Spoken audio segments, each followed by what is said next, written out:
First aid box और कुछ medicine हमारे घर में जरूर होने चाहिए। तो सबसे कॉमन मेडिसिन जो होते हैं, जो हर किसी के घर में होने चाहिए और होते हैं, वो है पैरासीटामोल, जिसको पीसीएम भी बोलते हैं।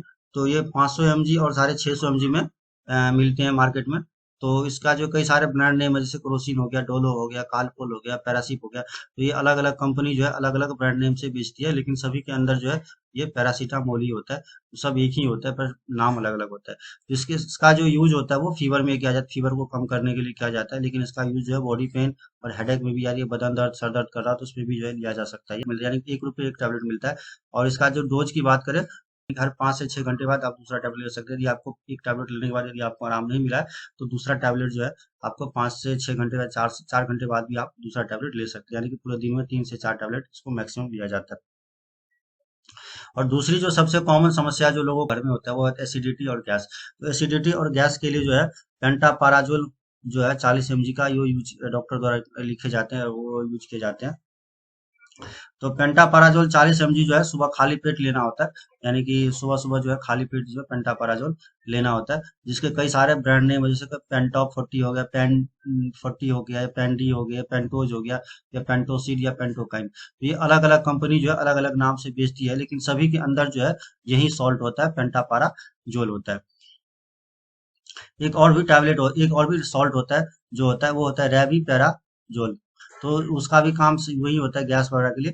लेकिन वो जो है 20 mg जी इफेक्टिव होता है, यानी कि वो ये 40 mg के इक्विवेलेंट ये 20 mg रेवी पैराजोल होता है। और अगर सिरप की बात करें, तो एंटासिड सिरप की बात करें, टैबलेट की बात करें, तो डाइजीन होता है। डाइजीन का सिरप भी आता है और टैबलेट भी आता है, जो आप अपने घर में फर्स्ट एड बॉक्स में रख सकते हैं। और अगर किसी को जैसे खाना खाने के बाद यदि गैस बन जाता है, गले में जलन जैसा होने लग जाता है, तो ये जो है डाइजीन वगैरह लेने से जो है वो ठीक हो जाता है। और हाँ जो है, इसका अगर पेंटापराजोल लेने के बाद तो सुबह तो खाली पेट लिया जाता है। लेकिन अगर किसी को मान लीजिए दोपहर में गैस बन गया या शाम में गैस बन गया, तो खाना खाने से जो है 1 घंटा पहले इस टैबलेट को लिया जाता है। और उसके बाद कॉन्स्टिपेशन के लिए जो है, कॉन्स्टिपेशन के लिए आप अपने घर में जो है एक चूरन आता है, पेट सफा कायम चूर्ण, पेट सफा आयुर्वेदिक चूर्ण आता है। तो ये जो है आप ले सकते हैं, पेट सफा चूर्ण ले सकते हैं। या एक टैबलेट आता है डुल्को फ्लेक्स, जो 10 रुपये में आपको 10 टैबलेट मिल जाएगा, तो रात को ये लेना होता है। तो अगर किसी को जो है काफी दिनों 2-3 दिन से अगर टॉयलेट नहीं हो रही है, तो उसमें कॉन्स्टिपेशन वगैरह ले सकते हैं। लेकिन अगर किसी को कॉन्स्टिपेशन है, तो गर्म पानी जरूर उसको रात को सोते टाइम या सुबह उठ के पीना चाहिए, इससे कॉन्स्टिपेशन ठीक रहता है। अगर पेन किलर की बात करें, तो पेन किलर में जो है आपको जीरोडॉल पी जो होता है सबसे ज्यादा जो है यूज किए जाते हैं, जिसके अंदर एसिक्लोफेनाक 100 mg और पैरासीटामोल 325 mg होते हैं। तो अगर किसी प्रकार का कोई चोट का दर्द हो या किसी प्रकार का दर्द हो, तो उसमें जो है जीरोडॉल पी जो है आप ले सकते हैं। लेकिन स्पेशली यदि आपको पेट में दर्द हो रहा है, तो मेफ्टाल एस्पास भी ले सकते हैं, या ड्रोटिन एम है, दोनों में से कोई भी आप अपने घर में रख सकते हैं। तो इमरजेंसी में आप 1 टाइम इसको यूज कर सकते हैं, तत्काल आपको राहत मिल जाएगा। फिर जो है आप अपने डॉक्टर से दिखा सकते हैं। उसके बाद चोट के लिए जो है, चोट के लिए कोई भी क्रीम आप, जैसे मूव हो गया, वोलिनी जेल हो गया, ओमनी जेल हो गया, कॉम्बीफ्लैम, तो ये आप अपने फर्स्ट एड बॉक्स में रख सकते हैं और इसका इस्तेमाल कर सकते हैं। जैसे चोट वाली जगह पर, swelling वाली जगह पर इसका इस्तेमाल कर सकते हैं। उसके बाद जो वोमिटिंग नौजिया जो होती है सबसे कॉमन होती है, तो नौजिया वोमिटिंग के लिए जो एमसेट होता है, वो 4 mg का होता है। तो वो आप घर में अपने घर में एक टैबलेट रख सकते हैं, पत्ते रख सकते हैं। और किसी को उल्टी जैसा महसूस होता है, बार बार उल्टी हो रही है, तो इसको ले सकते हैं। फिर आप अपने डॉक्टर से दिखा सकते हैं, अगर उससे ठीक नहीं होता है तो। ऑनडेम एमडी भी होता है, तो ये दोनों एक ही होता है। उसके अलग अलग नाम है, लेकिन उसके अंदर जो सॉल्ट होता है वो ऑन टाइम स्ट्रॉन्ग होता है दोनों के अंदर। उसके बाद कफ और एलर्जी के लिए भी हमारे पास एक फर्स्ट एड बॉक्स में होना चाहिए। जैसे कफ, कोई भी कफ सिरप हो गया, चाहे आपका सूखी खांसी के लिए अलग कफ स्कोरिल एलएस हो गया, जो आपको गीली खांसी के लिए बलगम आ रहा है खांसी के साथ, उसके लिए रख सकते हैं। स्कोरिल जो है डी हो गया, जो आपको सूखी खांसी हो रही है उसके लिए यूज कर सकते हैं। उसके बाद यदि एलर्जी इचिंग हो रही है, तो उसके लिए जो आप साइट्राजिन यूज कर सकते हैं रात में सोते टाइम, तो साइट्राजिन भी आप रख सकते हैं घर में। अगर किसी को एलर्जी हो रही है, खुजली इचिंग हो रहा है, तो इसमें आप यूज कर सकते हैं।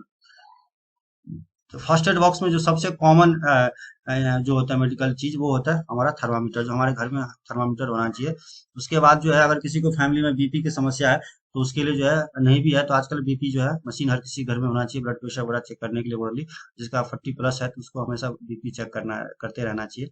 उसके बाद जो आप कोविड के टाइम में पता ही आपको जो है पल्स ऑक्सीमीटर का कितना यूज होने लगा है, तो कोविड के टाइम में जो है इसका इस्तेमाल ज्यादा होने लगा, तो पल्स ऑक्सीमीटर भी हमारे घर में होने चाहिए ऑक्सीजन लेवल चेक करने के लिए।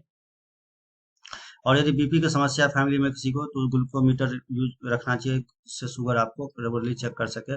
और एंटीसेप्टिक क्रीम की बात करें तो बीटाडीन जो है हमारे पास होना चाहिए घाव वगैरह में, कट कट वगैरह में लगाने के लिए। तो जो बीटाडीन होता है एंटीसेप्टिक होता है, ये आपको क्रीम में भी अवेलेबल मिल जाएगा, लोशन में भी और पाउडर में भी।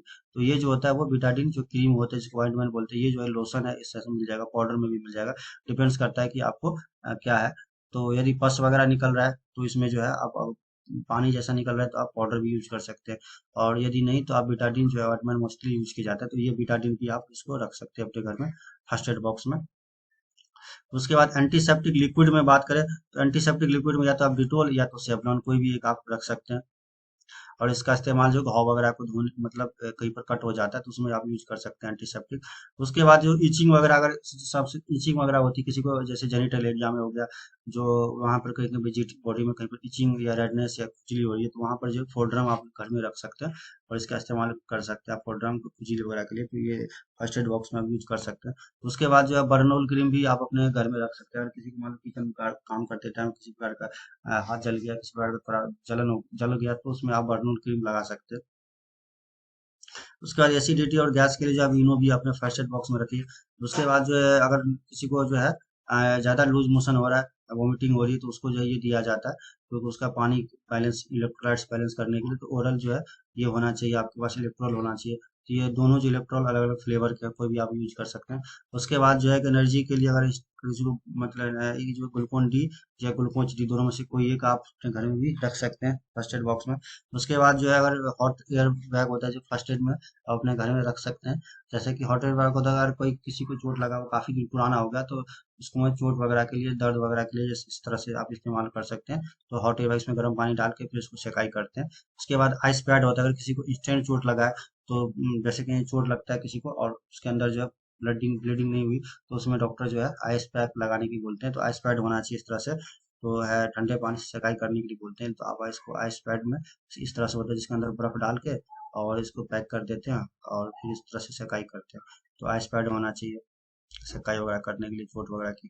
उसके बाद अगर कहीं पर मोच लग गया, हाथ में या पैर में मोच लग गया, तो इलास्टिक बैंडेज होना चाहिए आपके फर्स्ट एड बॉक्स में, जो इस तरह पे आप यूज कर सकते हैं। कॉटन होना चाहिए जो घाव वगैरह को, खून वगैरह को साफ करने के लिए।